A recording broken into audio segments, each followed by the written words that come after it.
hook, the clinic smelled like sterile regret and overpriced hope.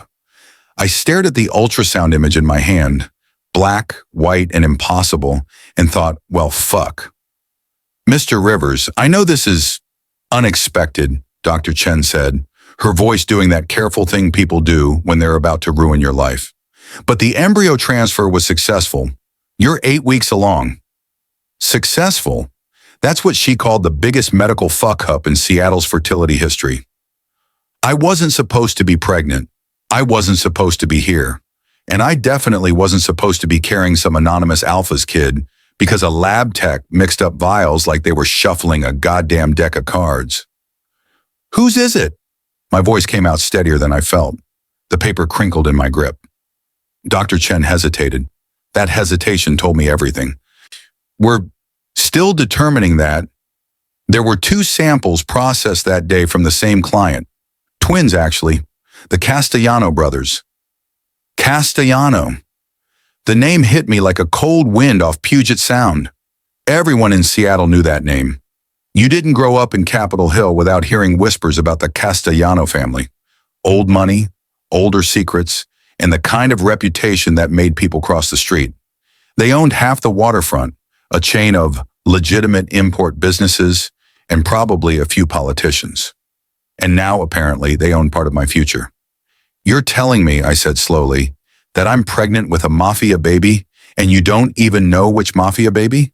We don't use that terminology. Of course you don't. I laughed, sharp and bitter. Iklan, that would make this whole nightmare honest. I stood up too fast. The room tilted, but I steadied myself against the chair. I wasn't some fragile omega who fainted at bad news. I was Ethan Rivers. I'd survived my heat cycles alone, put myself through community college, and paid rent in one of the most expensive cities in the country by bartending at a club where alphas tried to scent mark me twice a week. I could survive this. I had to. Dr. Chen pushed a folder across the desk. The Castellanos have been notified. They'll want to meet with you to discuss. Discuss? I cut her off. What's there to discuss? You scrambled my eggs with the wrong sperm, and now I'm supposed to sit down for coffee with the mob? Her mouth thinned. They've requested a meeting. Tomorrow, 2 p.m. Yeah, their attorney will be present. How civilized. I grabbed the folder in my jacket, moving toward the door before the weight of it all could crush me. But just as my hand touched the handle, someone's emotion slammed into me like a freight train. Rage, cold, controlled, and absolutely suffocating. I gasped, my telepathy flaring without permission. It always did that when feelings ran too hot, too close. I couldn't read full thoughts unless I touched someone. But strong emotions, those I felt like a second pulse. And right now, someone outside this clinic was furious. Mr. Rivers? Dr. Chen stood. Are you all right? Fine, I lied, shoving down the psychic feedback. Just processing the fact that my life is a goddamn soap opera now. I left before she could say anything else. And the Seattle drizzle hit my face the second I stepped outside, and I tilted my head back, letting it cool the heat crawling up my neck. Pregnant. The word didn't even feel real yet. I was 26. I had $800 in my checking account, a studio apartment in Fremont that smelled like the Thai restaurant downstairs, and a philodendron I'd named Brad, who was barely alive. I wasn't ready to be a parent, but here I was, pregnant with a Castellano. Or both of them, a traitorous voice whispered. Twins. What if it's both? Shut up, I muttered to myself, shoving my hands in my jacket pockets. That's when I felt it again. That same rage, but closer now. My telepathy prickled, a warning I'd learned to trust. I turned. 2 men stood across the street, half hidden by the shadow of a black SUV. Identical. Tall, broad-shouldered. Us dressed in dark coats that screamed money and danger in equal measure. Their faces were sharp, almost cruel in the gray light. High cheekbone, strong jaws, eyes that tracked me like I was prey. One of them tilted his head, nostrils flaring slightly. Oh, fuck. Alphas. Those alphas. They'd caught my scent. And judging by the way they both went completely still, like predators who just spotted something they wanted. I was in serious trouble. The one on the left smiled.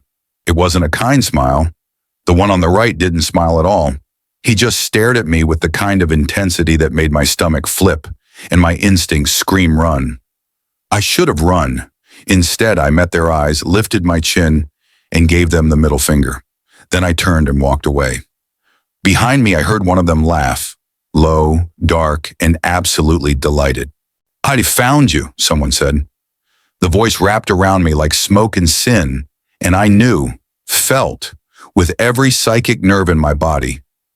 My life had just gotten a hell of a lot more complicated. I kept walking, fast, not running, because running would have looked like fear, and I'd be damned if I gave them that satisfaction.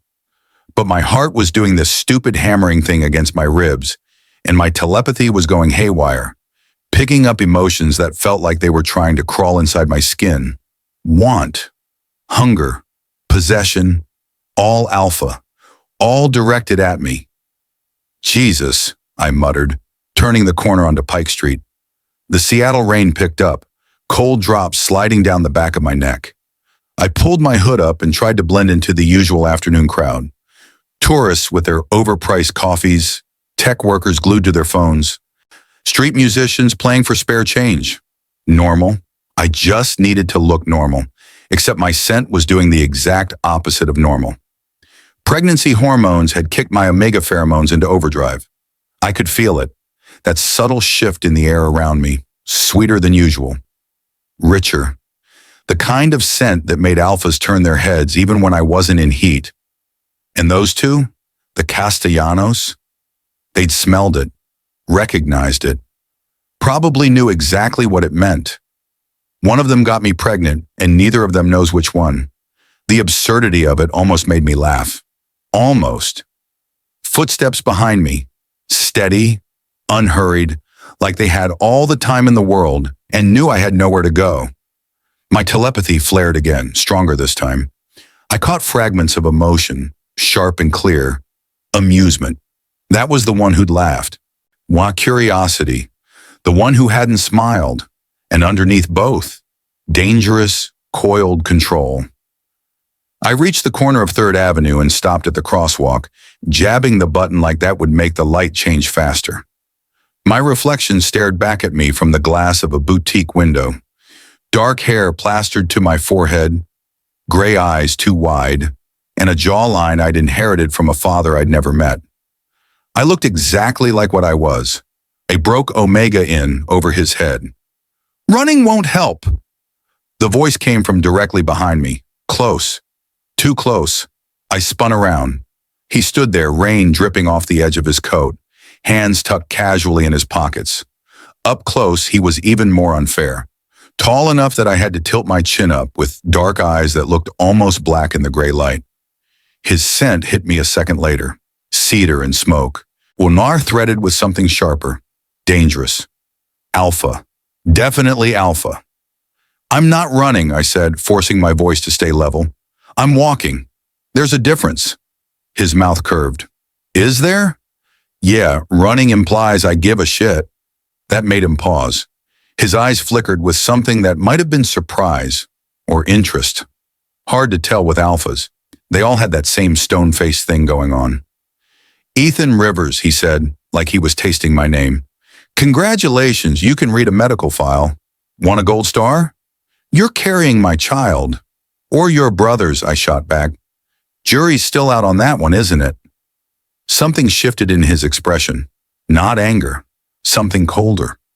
"You think this is funny?" "I think this is a lawsuit waiting to happen." "Nah, man, I think you're standing way too close to someone who didn't ask for your company." He didn't move. Didn't step back. Just watched me with that unnerving focus, like he was cataloging every micro-expression on my face. My telepathy pulsed. I caught a flash of his emotion. Not rage, not anymore. Something else. Something that felt like fascination. "Shit. You're different," he said quietly. "Yeah, I'm an omega who doesn't swoon when an alpha breathes on him. Real groundbreaking stuff." "That's not what I meant." Before I could answer, another scent wrapped around me. Same bass notes of cedar and smoke, but threaded with vanilla instead of sharpness. Warmer, deceptively warmer. I didn't need to turn around to know the other twin had flanked me. "Dante," the second voice said, amused and liquid smooth. "Ah, you're scaring him." "I'm not scared," I said immediately, hating how defensive it sounded. "Of course not." The second twin stepped into my peripheral vision, matching his brother's casual stance but wearing it differently. Where Dante was cold intensity, this one was controlled charm. Same face, completely different energy. "You flipped us off 30 seconds after finding out you're pregnant. That takes guts." "Or stupidity," Dante added. "I prefer survival instinct," I said, "which is currently telling me to get the hell away from both of you." The charming one smiled. "I'm Marco." "I don't care." "Liar." His eyes glinted. "You're curious. I can smell it." "That's not curiosity, that's nausea. Morning sickness is a bitch." Marco laughed, the sound rolling through the space between us like he genuinely enjoyed my attitude. Where Dante, on the other hand, just stared at me with that same unreadable expression. The crosswalk light finally changed. I stepped off the curb. Two hands caught my arms, one on each side, and pulled me back just as a car blew through the intersection, horn blaring. My heart stopped, then restarted twice as fast. "Careful," Dante said, his grip firm on my left arm. "Wouldn't want anything happening to our Omega," Marco added, his hand warm against my right. "Our Omega." The words detonated in my chest.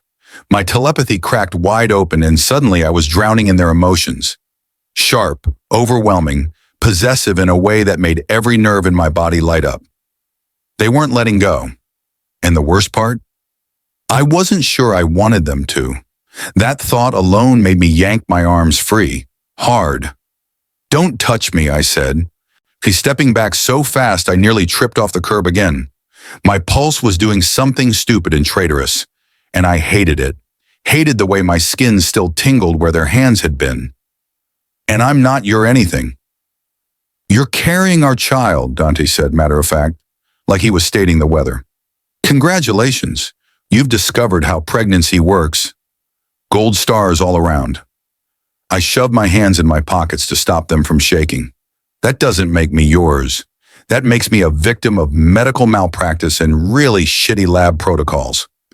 Marco's smile didn't fade, but something sharper entered his eyes. "You have a mouth on you."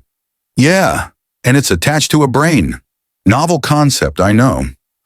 "Most Omegas wouldn't talk to us like this," Dante said. "Most Omegas probably have better survival instincts than to flip off the mafia in broad daylight." I crossed my arms. But here we are. The rain was coming down harder now, turning the sidewalk slick and reflective. People hurried past us, umbrellas bobbing, nobody making eye contact. Classic Seattle.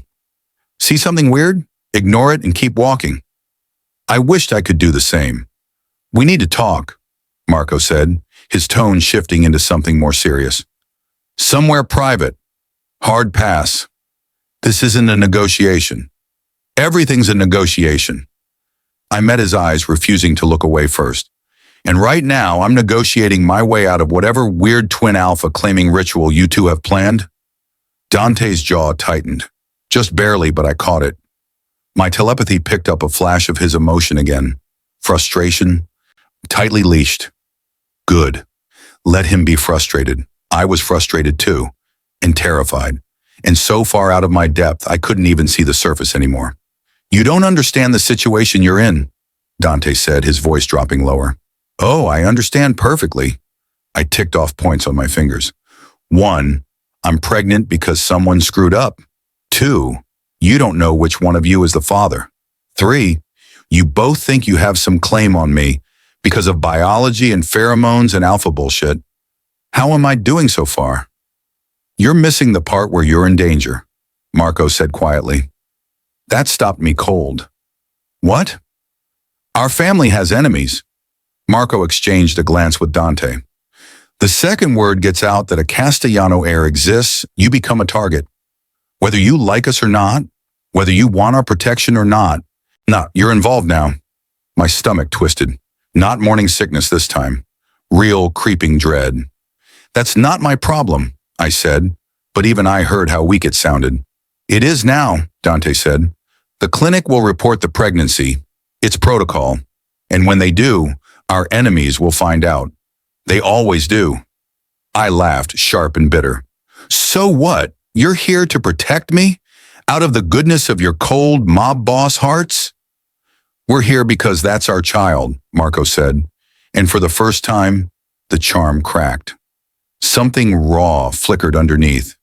And no one touches what's ours. There it was again. Ours. My telepathy flared, and I got hit with both of them at once. A double wave of emotion so intense I had to lock my knees to stay upright. From Dante, fierce, burning protectiveness wrapped in iron control. From Marco, the same protectiveness, but threaded with something softer. Something that felt almost like hope? I shoved the psychic feedback down, hard. Feeling their emotions was dangerous. It made them real, made them human instead of just threats in expensive coats. I didn't ask for this, I said, and I hated how my voice cracked. I didn't ask for any of this. I just wanted a baby, my own kid, someone who'd be mine, who I could actually... I stopped, swallowing the rest of that sentence. Too raw, too honest. The silence stretched between us, heavy with rain and unspoken things. We know, Marco said finally. We read your file. Of course you did, because privacy is dead and I'm living in a nightmare. Come with us, Dante said. It wasn't quite a command, but it wasn't a request either. Let us explain, really explain. And then you can decide. Decide what? Whether you hate us enough to walk away. Marco's smile was gone now, replaced by something unsettlingly genuine. Or whether you're willing to give us a chance to prove we're not the monsters you think we are. I wanted to say no, wanted to tell them to go to hell, that I didn't need their protection or their explanations or their suffocating alpha presence messing up my already destroyed life. But my telepathy was still humming, still picking up fragments of their emotions. And underneath all the danger and possessiveness was something I hadn't expected. Fear. They were scared. For me. For the baby. Maybe even of me walking away. One conversation, I heard myself say. One. And if I don't like what I hear, you leave me alone. Permanently. Deal, Marco said immediately. Dante just nodded, but his eyes never left mine. The SUV pulled up to the curb like it had been waiting for a signal I hadn't seen. The back door opened. This was stupid. Monumentally, catastrophically stupid. I got in anyway.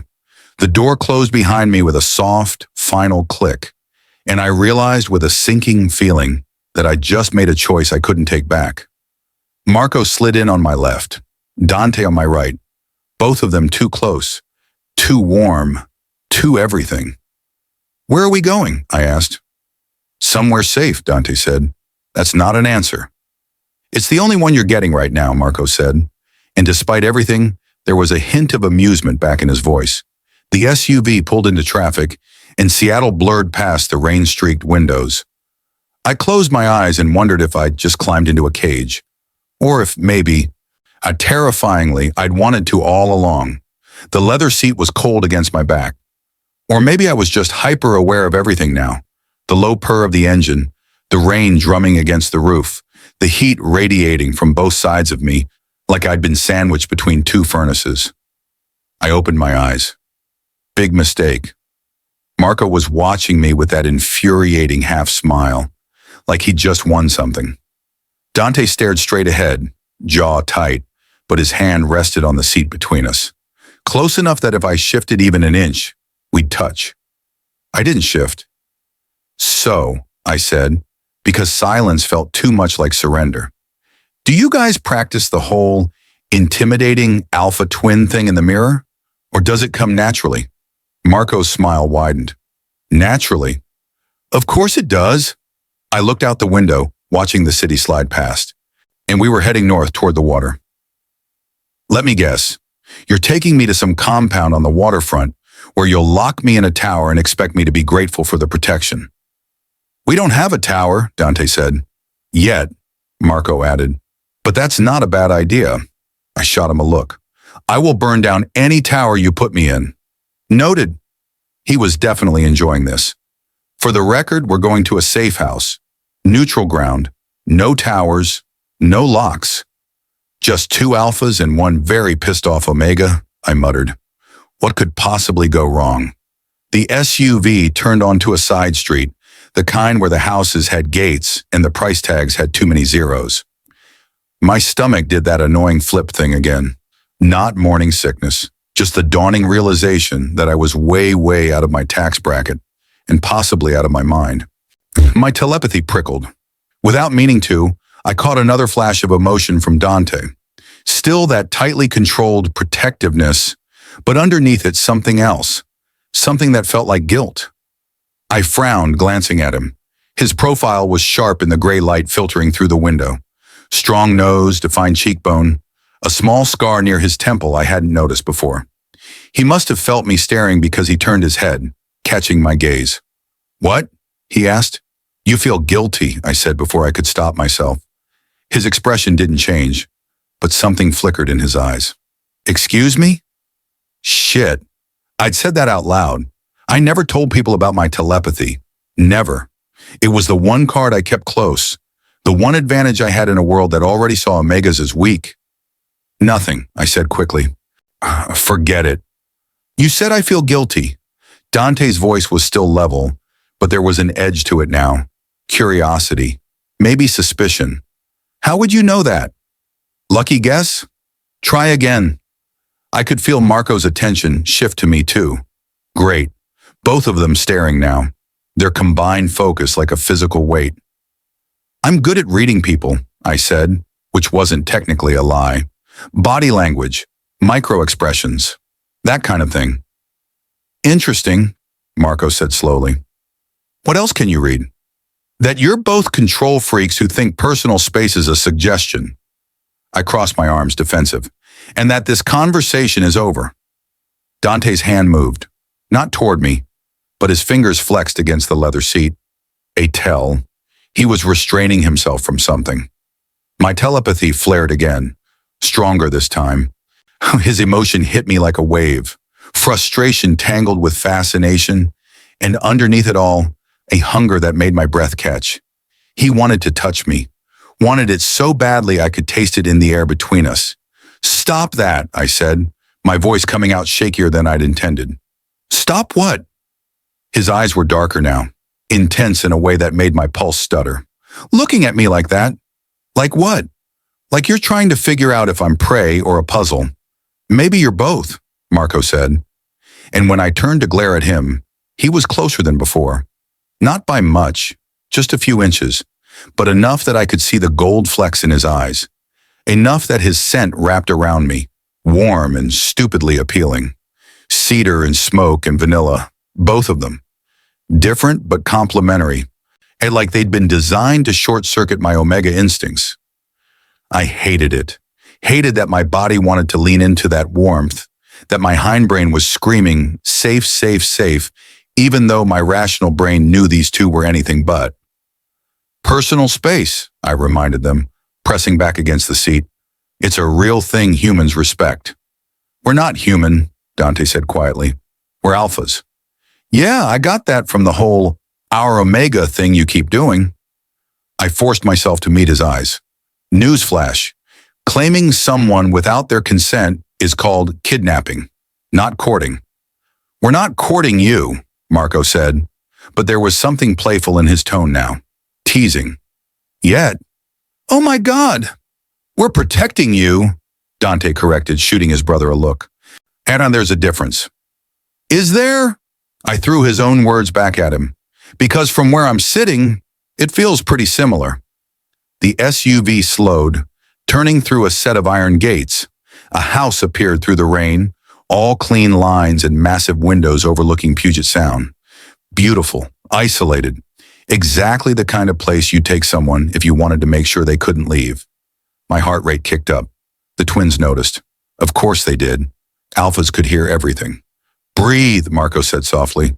No one's going to hurt you. That's what they always say right before something terrible happens. But I did breathe, pulling air into my lungs and trying to calm the panic clawing at my chest. The SUV stopped. The engine cut off. Silence except for the rain. 5 minutes, so I said, looking between them. You get 5 minutes to explain why I shouldn't call the cops the second I'm out of this car. Fair enough, Dante said, opening his door. Rain rushed in, cold and sharp. Marco got out on the other side, then turned back to offer me his hand. I stared at it, at the scarred knuckles and long fingers, at the implicit trust in that gesture. Then I ignored it completely and climbed out on my own. His laugh followed me through the rain, warm and genuinely amused. Stubborn, he said like it was a compliment. You have no idea, I muttered, and followed them toward the house, toward whatever truth they were about to tell me, toward a choice I wasn't ready to make. The front door opened before we reached it. No creepy butler, thank God, just Marco's hand on the handle and the soft beep of a security system disarming. Inside, the house was all windows and open space, the kind of minimalist wealth that screamed we can afford to own nothing, except they could probably afford to own everything. I stepped through the doorway, water dripping from my jacket onto hardwood that probably cost more than my entire apartment. The view hit me first, floor-to-ceiling glass overlooking the sound, gray water churning under gray sky, Seattle's skyline a smudge in the distance. Beautiful, isolated, trap-like. Your 5 minutes start now, I said, turning to face them. Dante closed the door. The click of the lock felt louder than it should have. Marco moved to the open kitchen, pulling down glasses like we were here for a friendly chat, instead of whatever this actually was. Water? Coffee? Answers, I said flatly. That's what I want. Fair. He filled a glass anyway, sliding it across the marble counter toward me.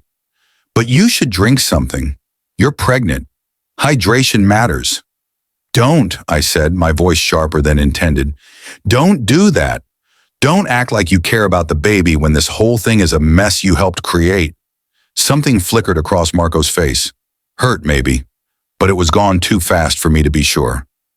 Dante moved past me into the living room, and I caught his scent again. That cedar and smoke combination that made my omega instincts purr, even as my brain screamed danger. He sat on the arm of a leather couch, arms crossed, watching me like I was a problem he was trying to solve. You want the truth? He asked. That's generally what explain means, yeah. The truth is complicated. Most truths are. I stayed near the door, hand on the knob. Escape route. You always have an escape route. Try me anyway. Marco and Dante exchanged a look.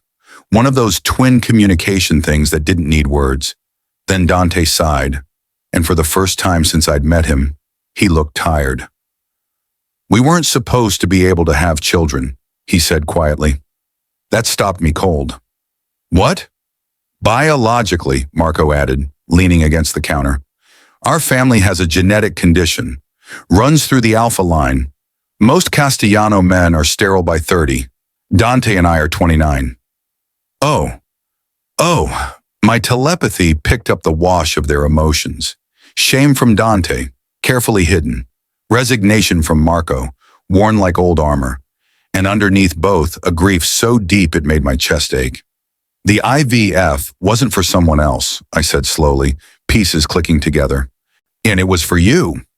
We'd been going through treatments for 2 years, Marco said, trying to see if we could bank anything viable before the window closed completely. The doctors said we had maybe a 5% chance. Maybe. So you both submitted samples, I finished, on the same day, and the clinic mixed them up with mine. Yes, Dante said. We didn't even know it had happened until Dr. Chen called us yesterday. Said there'd been a breach, an error, that an omega had been impregnated with Castellano genetic material, and we needed to come in immediately. Jesus! I pressed my hand to my stomach, feeling the slight swell that hadn't been there a month ago. So this baby, it's not just some random accident, it's your last chance. Our only chance, Marco corrected, and his voice cracked on the word. Just slightly, but enough that I heard it, felt it through my telepathy like a knife. The silence stretched between us, heavy with truths I wasn't ready to hold. That's why you're being so intense, I said finally. The possessiveness, the protection. It's not just alpha instinct, it's desperation. Call it what you want, Dante said. But yes, that's our child you're carrying. The only child either of us will ever have. And we will do whatever it takes to keep you both safe. Even if I don't want your protection, even then. I should have been angry. Should have told them that their tragic backstory didn't give them the right to claim me. Should have walked out right then and called a lawyer. But my telepathy was drowning me in their emotions. And all I could feel was their loss, their fear, the desperate hope they were trying so hard to hide. And why didn't you tell me this at the clinic? I asked. Why the whole intimidation routine? Because we didn't know you, Marco said. Didn't know if you'd use it against us. Our family has enemies, Ethan. People who would kill for leverage like this. If they found out we had a biological heir on the way, and that the Omega carrying it was unprotected, he stopped, shaking his head. We couldn't take that chance. So you scared me instead.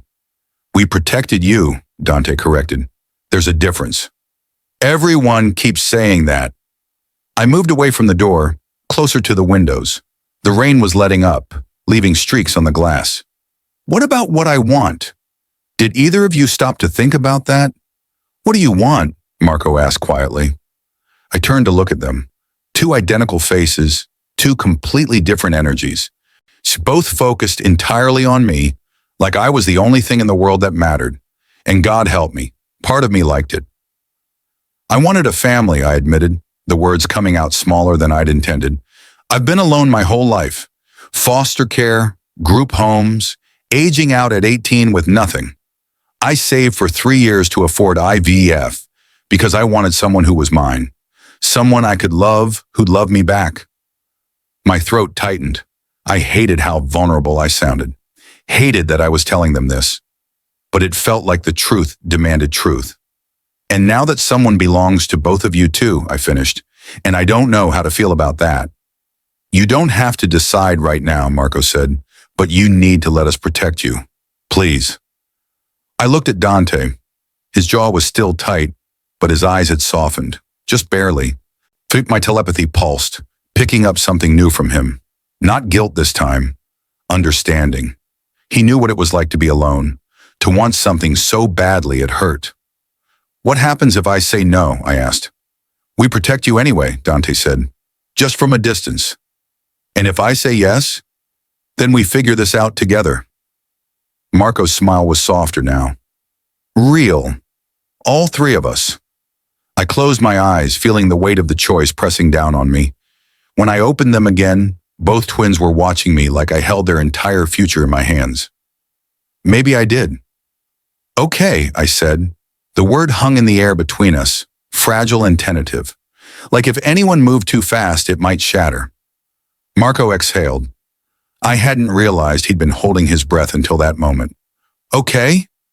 Okay, I repeated, then added, but I have conditions. Of course you do, Dante said, and there might have been the ghost of a smile on his face. Might have been. I held up a finger. 1, I'm not moving in with either of you. I have my own place, my own life, and I'm keeping both. We can work with that, Marco said. 2, you don't make decisions about this baby without consulting me first. I don't care what your family traditions are or what some alpha handbook says. This is my body, my choice, and you're going to respect that. Agreed, Dante said without hesitation. I blinked. I'd expected pushback on that one. Really? Really? He stood from the couch arm, moving closer, but stopping a careful distance away. You think we want to be like our father? Like every other Castellano alpha who treated Omegas like property? Something bitter entered his voice. Erie, we're not them, Ethan. We won't be. My telepathy pulsed. Truth. Raw, honest truth, edged with old pain. 3, I continued, my voice softer now. You tell me everything. The family business, the enemies, the danger. I'm not walking into this blind. That's fair, Marco said. But some of it, it's not pretty. I didn't think it would be. You're the mob, not a charity foundation. We prefer import-export business. Marco said with a smirk. Sure, and I'm the Queen of England. I picked up the water glass he'd poured, finally taking a sip. My throat was dry, and the cool liquid helped. When do I get the grand tour of the criminal empire? Whenever you're ready, Dante said. How about never? Is never good for you? That got a surprised laugh from Marco. A real one, not the practiced charm. The sound warmed something in my chest that I absolutely did not want to examine. I set the glass down, suddenly exhausted. The adrenaline crash was hitting, and underneath it, the constant low-level nausea of first trimester pregnancy. My hand drifted to my stomach without thinking. Both twins tracked the movement. Their eyes went to my hand like magnets. Can you... Marco stopped, cleared his throat. Can we see? See what? The ultrasound, he said quietly. Dr. Chen mentioned you had one. Do you have it with you? Oh, right. I pulled the crumpled photo from my jacket pocket. I'd shoved it in there after leaving the clinic, too overwhelmed to look at it again. Now it felt like the most important thing I'd ever held. I unfolded it slowly, smoothing out the creases. There, a tiny blob of white against black, barely the size of a grape. Not much to look at, really, but my heart did that stupid squeezing thing anyway. This is... I started, then stopped. Words felt inadequate. May I? Marco asked, holding out his hand. I hesitated, then passed it to him. His fingers brushed mine, warm and careful. My telepathy flared at the contact, and I got hit with his emotion. Overwhelming wonder mixed with fear. Like he was holding something precious and terrifying at the same time. He stared at the image for a long moment, then passed it to Dante without a word. Dante's reaction was quieter. He didn't say anything, just studied the ultrasound with that intense focus he seemed to apply to everything. But his hand trembled, just slightly, but I saw it. My telepathy picked up his emotion too. Awe. Pure, unfiltered awe. That's our baby, Marco said, his voice rough. Yeah, I said. Yeah. Dante carefully handed the photo back to me. Our fingers touched, and the contact sent a jolt through my telepathy. His emotion washed over me. Protectiveness so fierce it almost hurt, threaded with something softer. Something that felt like tenderness. For me. I pulled my hand back, unsettled. So, now what? Now, Marco said, we make sure you eat something. You barely had breakfast, based on Dr. Chen's notes. You read my medical file that thoroughly. We read everything, Dante said unapologetically. Creepy, but okay. My stomach chose that moment to growl, betraying me. Fine. Food, but nothing fancy. If you make me eat caviar or whatever rich people eat, I'm leaving. How about grilled cheese? Marco asked, already moving toward the kitchen. And tomato soup? I stared at him. You're kidding. I don't joke about food. He pulled out a pan, butter, bread. Like this was normal. Like we did this every day. Besides, it's comfort food. You look like you could use some comfort. He wasn't wrong. I found myself drifting toward the kitchen island, sliding onto one of the bar stools. Dante followed, taking the seat beside me. Not touching, but close enough that I could feel the heat radiating off him. Your brother cooks? I asked. Better than most chefs, Dante said. Don't let the mob boss thing fool you. Marco's secretly domestic. I'm standing right here, Marco protested, but he was smiling. A real smile, soft around the edges. I'm aware. Your ego can handle it. I watched Marco move around the kitchen with easy confidence, and assembling sandwiches like it was second nature. Dante sat beside me in comfortable silence, his presence solid and somehow reassuring. My telepathy hummed softly, picking up the emotions in the room. Contentment from Marco, quiet peace from Dante, and from both of them, threading through everything else. Hope. They hoped this would work, hoped I'd give them a chance, hoped they wouldn't screw this up. I hoped the same things. The realization settled over me like a weight and a relief at the same time. Here, Marco said, sliding a plate in front of me. Perfect golden brown grilled cheese cut diagonally with a bowl of soup that smelled like childhood and safety. I picked up half the sandwich, taking a bite. The cheese melted on my tongue, warm and exactly what I needed. Good, Marco asked. Annoyingly good, I admitted. I wanted to hate it out of principle. He laughed, soft and pleased. I'll take that as a compliment. Dante's hand moved, hesitated, then settled on the counter near mine. Not touching, just there. An offering. A question without words. I looked at his hand, at the scarred knuckles and long fingers, at the implicit vulnerability in that gesture. Then slowly I shifted my hand closer. Not quite touching, but close enough. Close enough that I could feel the warmth of his skin. Close enough that my telepathy picked up his emotion. Careful, cautious joy. We ate in silence, the three of us, while rain continued to fall outside and Seattle disappeared into gray mist. For the first time since this nightmare started, I felt something dangerous blooming in my chest. Hope. The word had barely formed in my mind when Marco's phone buzzed on the counter. Once, twice, 3 times in rapid succession. He glanced at the screen, and something shifted in his expression. The softness vanished, replaced by the cold mask I'd seen on the street. I need to take this, he said, already moving toward the far side of the room. Dante's phone went off a second later. He looked at it, then at me, jaw tightening. 2 minutes, he said, standing.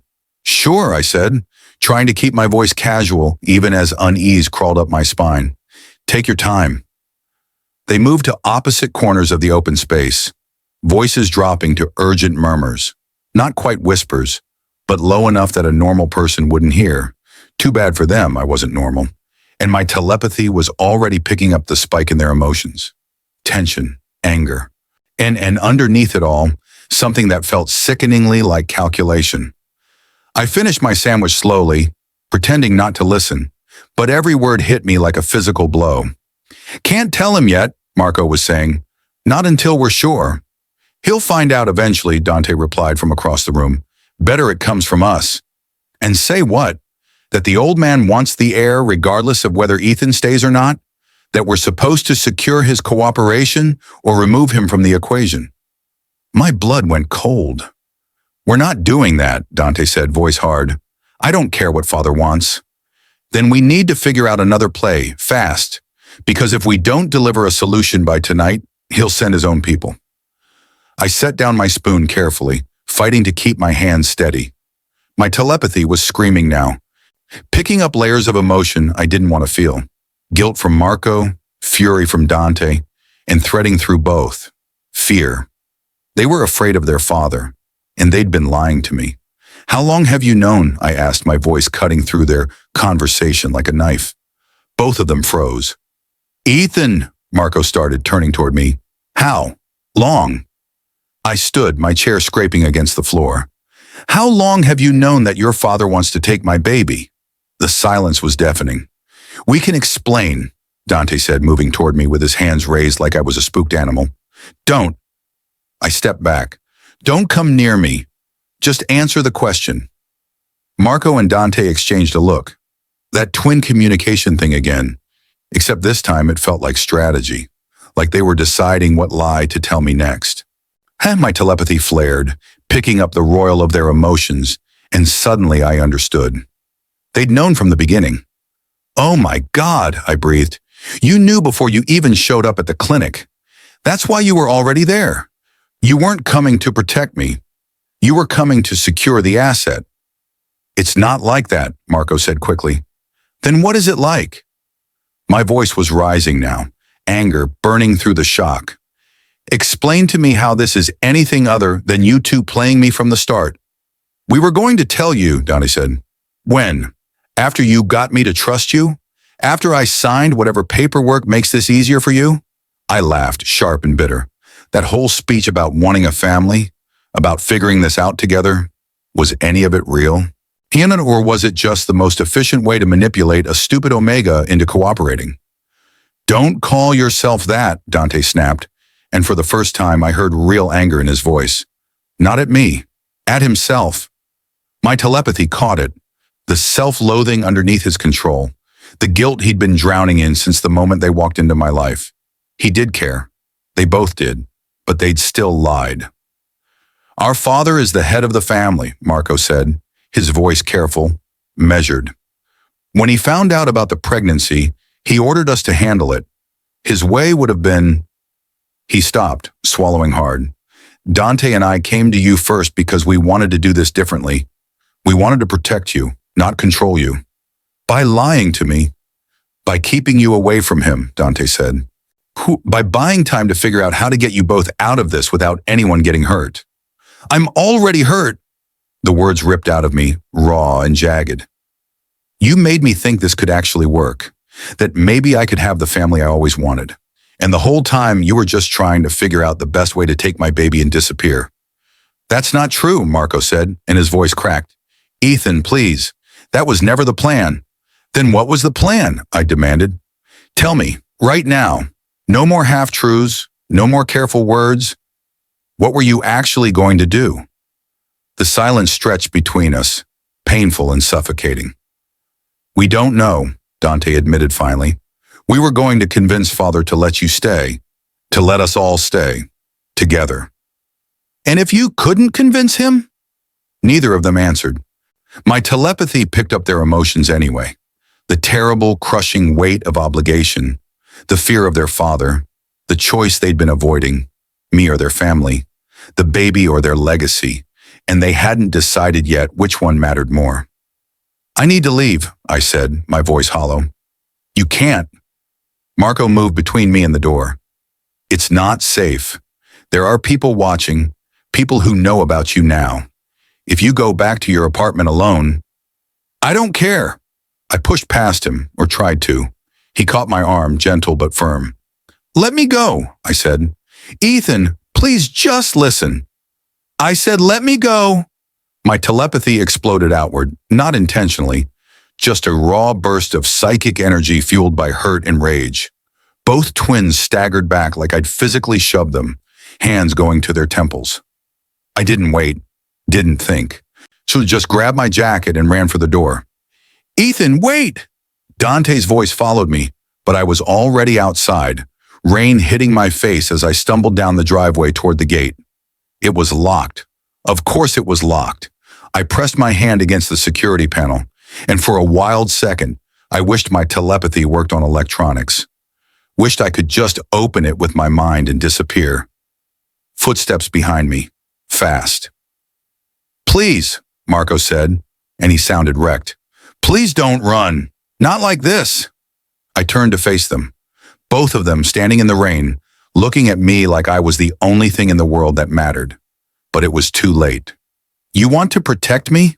I asked, my voice shaking. Then prove it. Keep your distance. Keep your father away. And give me time to figure out if I can ever trust either of you again. How much time? Dante asked quietly. I don't know. Tears mixed with rain on my face, and I hated that they could see me cry. But if you care about me at all, if any of this was real, you'll give me space. Starting now. Marco reached out, then let his hand drop. We'll assign security. Someone to watch your building. You won't see them, but they'll be there. Fine. I waited for them to open the gate. Dante pulled out his phone, pressed something. The lock disengaged with a soft click. I walked through without looking back. Behind me, I felt their emotions through my telepathy.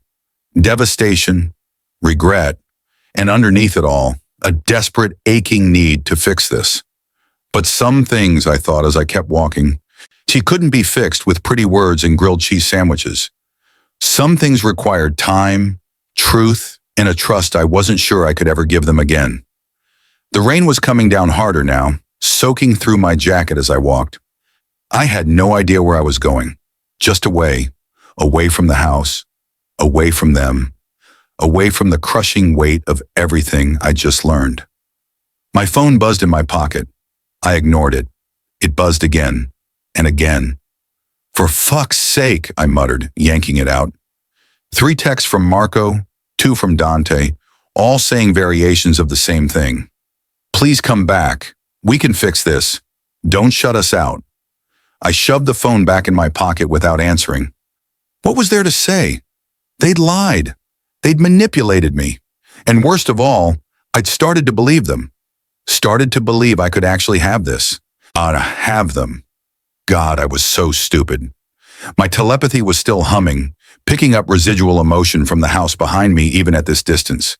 Their grief felt like an anchor dragging at my chest, trying to pull me back. I blocked it out, slammed my mental shields up the way I'd learned to do as a kid when the group home got too loud, too overwhelming with everyone's fear and anger and desperation bleeding into me. Silence. Finally. Except now I was alone with my own thoughts, and they were worse. I kept walking until I found a bus stop, huddling under the narrow overhang as rain poured down around me. A few other people waited with me, scrolling their phones, lost in their own worlds. Normal people with normal problems. Not pregnant omegas carrying mafia babies and running from twin alphas who'd broken their hearts in under 6 hours. My hand drifted to my stomach again. The baby couldn't feel anything yet. Too small. But I felt it. Felt the weight of responsibility settling into my bones.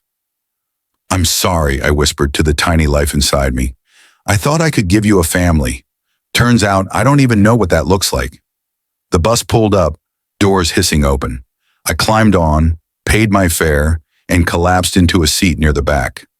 The city slid past the rain-streaked windows, familiar and foreign at the same time. My phone buzzed again. I looked at it this time. Marco. "Security is in place. You're safe. I promise you're safe." Something in my chest cracked at that. Even now, even after everything, they were still trying to protect me. But protection wasn't the same as honesty. I typed back, "I need time. Please respect that." 3 dots appeared immediately, then disappeared, then appeared again. Finally, "Okay, whatever you need." I closed my eyes, leaning my head against the cold window. My telepathy hummed softly, that constant background awareness I could never fully turn off. And despite my shields, despite the distance, I could still feel them. Their regret, their fear, their desperate need to make this right. Maybe they did care. Maybe it hadn't all been manipulation. But caring didn't erase the lie. Didn't erase the fact that they'd been planning something with their father, something they still hadn't fully explained. The bus lurched to a stop, my stop. I got off and walked the 3 blocks to my apartment building. I have a converted warehouse in Fremont with more character than structural integrity. Home. Except when I rounded the corner, I stopped cold. A black sedan was parked across the street. Tinted windows, engine running. Not Marco and Dante's security. I knew that instinctively, the way prey knows when a predator is watching.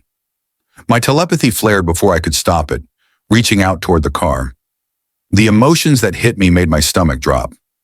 Malice. Cold, calculating malice. And underneath it, orders. Someone in that car had orders, and those orders involved me. I backed up slowly, trying to look casual, trying not to panic. My hand fumbled for my phone. The car door opened. "Mr. Rivers," a voice called out. Male, polite, utterly devoid of warmth. "Mr. Castellano would like a word." Not Marco or Dante, their father. "I'm good." Thing," I called back, still backing up. "Tell him to call my lawyer. I'm afraid that's not how this works." 2 more men got out of the car. Big, professional. The kind of muscle that didn't need to look threatening because their sheer presence did the job. My telepathy screamed at me. Danger. Real, immediate danger. I turned and ran. Footsteps pounded behind me, fast and efficient. I ducked into an alley praying for some miracle escape route. Found a fire escape ladder instead. Rusted and probably unsafe, but better than the alternative. I jumped, caught the bottom rung, and hauled myself up. My pregnant body protested, muscles screaming, but adrenaline pushed me forward. I was halfway up when a hand grabbed my ankle. "No!" I kicked hard, connecting with something solid. The hand loosened. I scrambled higher, gasping, and then my telepathy exploded with new emotions, sharp and furious and unmistakable. Marco and Dante. They hit the alley like twin storms, and suddenly the men chasing me had bigger problems. I heard the impact of fist on flesh, a grunt of pain, the sharp crack of something breaking. "Touch him again and I'll kill you." Dante's voice colder than I'd ever heard it. I looked down. Both twins were there, standing between me and the Castellano soldiers like avenging angels. No, not angels. Something far more dangerous. "Your father's orders," one of the men gasped. "Tell our father," Marco said, his voice deadly calm, "that if he wants our Omega, he'll have to go through us first." Our Omega, they'd said it again. But this time it didn't feel like a claim. It felt like a choice. The men retreated, bloody and beaten, climbing back into their car. It peeled away, tires screeching. Silence fell over the alley, broken only by rain and harsh breathing. "Ethan," Marco said, looking up at me, "you can come down now." I stared at them, at the blood on their knuckles, the fierce protectiveness in their eyes, the way they stood side by side like they'd burn the whole world down before letting anyone hurt me. They'd chosen, in the moment when it mattered most, when their father's orders went directly against me. They'd chosen me. Slowly, carefully, I climbed down the fire escape. When my feet hit the ground, I was shaking, from adrenaline, from fear, from the weight of everything crashing down at once. "I hate you both," I said, my voice breaking. "I know," Dante said quietly. "Watch, you lied to me." "Yes, and you were going to keep lying if I hadn't overheard that conversation." "Probably," Marco admitted. "We're not good at this, Ethan. We're trying, but we keep screwing it up." "You think?" I laughed, sharp and bitter. But there were tears on my face, mixing with rain. "Your father just tried to kidnap me. And he'll try again," Dante said, "unless we stop him." "How?" "By making a choice he can't undo." Marco stepped closer, not touching, just close. "By claiming you, officially, in front of the entire family. Once that bond is recognized, family law protects you, even from him." "A claiming bond," I repeated slowly. "That's permanent." "Yes. And you're asking me to trust you with that after everything that just happened?" "No," Dante said. "We're asking you to let us earn that trust. Starting now. Starting with the truth, all of it, no matter how ugly." I looked between them at these two alphas who'd turned my life upside down, who'd lied to me and protected me, and made me feel things I wasn't ready to feel. "Tell me everything," I said, "and then I'll decide." Marco and Dante exchanged one of those twin looks, then Marco nodded toward my apartment building. "Not here, too exposed." "My apartment, then," I said. "Top floor, and if either of you try anything, I'm using my telepathy to give you the worst migraine of your lives." Dante's eyebrows rose. "Telepathy? Long story. Move." We climbed the stairs in tense silence, my wet shoes squeaking against the linoleum. I unlocked my door and let them into my shoebox studio. Brad the philodendron sat on the windowsill, looking somehow judgmental. "Joey, don't start," I muttered at the plant. "You talk to your plants?" Marco asked. Brad's a good listener, unlike some people. I peeled off my soaked jacket, grabbed a towel, and tossed two more at the twins. "Talk, now." They stood in the middle of my tiny space, looking massive and out of place. Dangerous men in a space that had always been safe, but they were also dripping on my floor and looking at me like I held their entire world in my hands. "Our father's name is Vincent Castellano," Dante started. "He's been head of the family for 30 years. Ruthless, strategic, and completely obsessed with legacy. When he found out we were sterile," Marco continued, "he was furious, called us failures, threatened to name our cousin as heir instead. The IVF was a last resort," Dante said. "We'd given up hope. Then Dr. Chen called about the mistake, and suddenly we had a chance. A real biological heir." "And your father wanted it," I finished. "Wanted you gone," Marco corrected quietly. "Wanted us to extract the baby and place it with a suitable Omega. Someone he could control." My hand went protectively to my stomach, over my dead body. "That's what we said." Dante's voice was flat. "Word for word, actually, which is when he gave us 24 hours to secure your cooperation, or he'd handle it himself." "We were trying to buy time," Marco said.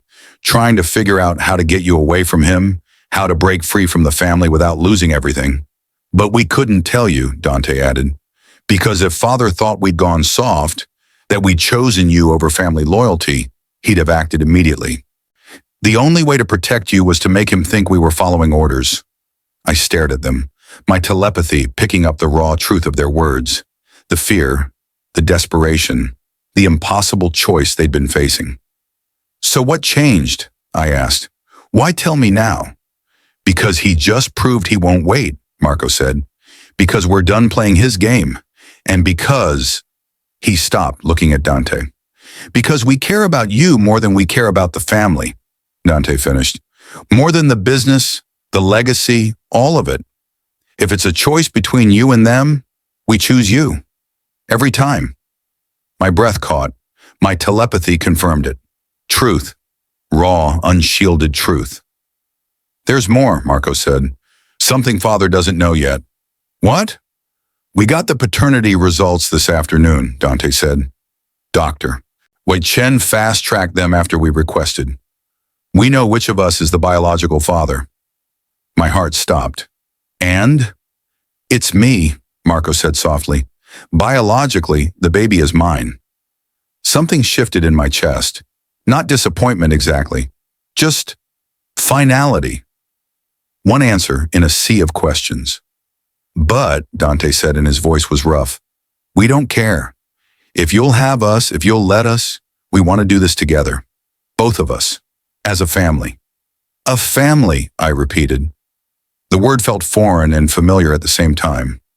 We know we don't deserve it, Marco said. We know we screwed up, that we hurt you, but we're asking anyway. Begging if that's what it takes. The claiming bond, I said. That would protect me from your father? Yes, Dante confirmed. Once it's done, once it's witnessed and registered with the family, you're untouchable. Family law supersedes his authority. And if I say no, then we still protect you, Marco said. We walk away from the family, set you up somewhere safe, and spend the rest of our lives making sure you and the baby never have to worry about Vincent Castellano again. You'd give up everything, I asked? Your business, your money, your position? In a heartbeat, Dante said, and the certainty in his voice made my chest ache. I closed my eyes, letting my telepathy reach out one more time, feeling them fully, no shields, no barriers. Love, fierce and desperate and real. They loved me, both of them. It was messy and complicated and probably insane, but it was real. And God help me, I loved them too. Okay, I said, opening my eyes. Marco took a sharp breath. Okay? Okay to the bond. Okay to trying this. Okay to... I stopped, searching for words. Okay to us. All three of us. They moved then, both of them, closing the distance between us. Marco's hand cupped my face, gentle and reverent. Dante's fingers threaded through mine, squeezing. You're sure? Dante asked. Once we do this, there's no going back. I'm terrified, I admitted, but I'm sure. We'll do this right, Marco promised. The full ceremony, family witnesses, everything official so Father can't dispute it. When? Tomorrow, Dante said, before he can make another move. That's fast. We've wasted enough time, Marco said, his thumb stroking my cheek. And I'm done pretending I don't want this. Want you. Both of us, Dante added, pulling me closer. I should have been overwhelmed. Should have been more cautious. But my telepathy was singing with their emotions. And for the first time in my life, I didn't feel alone. There's one condition, I said. Name it, Marco said immediately. Brad comes with us to wherever we're living. Non-negotiable. Dante looked at the philodendron. The plant? He's family now, too. Deal with it. Marco laughed, the sound bright and genuinely happy. Deal. Then he leaned in, and I realized he was asking permission with his eyes. I nodded, barely breathing. His lips met mine, soft and careful and absolutely devastating. The kiss tasted like rain and hope and new beginnings. When we broke apart, Dante was there, turning my face toward him. His kiss was different, deeper, threaded with all the words he didn't know how to say. My telepathy opened fully, and I felt everything. Their love, their fear, their fierce determination to make this work. And underneath it all, that same emotion from the street, from the SUV, from every moment since they'd crashed into my life. Want, but not just physical want. Something bigger. The want of belonging, of being chosen, of finally finding home. I smell like rain and bad decisions, I murmured against Dante's mouth. You smell perfect, he said. You smell like ours, Marco added, pulling me back against him. There it was again, that word. But this time, I didn't fight it, because they were mine too. The rain continued to fall outside, washing Seattle clean. Tomorrow we'd face Vincent Castellano. Tomorrow we'd bind ourselves together in a way that couldn't be undone. Tomorrow we'd figure out how to be a family. But right now, in this moment, I'm in my tiny apartment with Brad the philodendron as our only witness. We were already home. Stay tonight, I said. Not a question, a choice. Always, they answered together. And for the first time since this whole mess started, I believed them.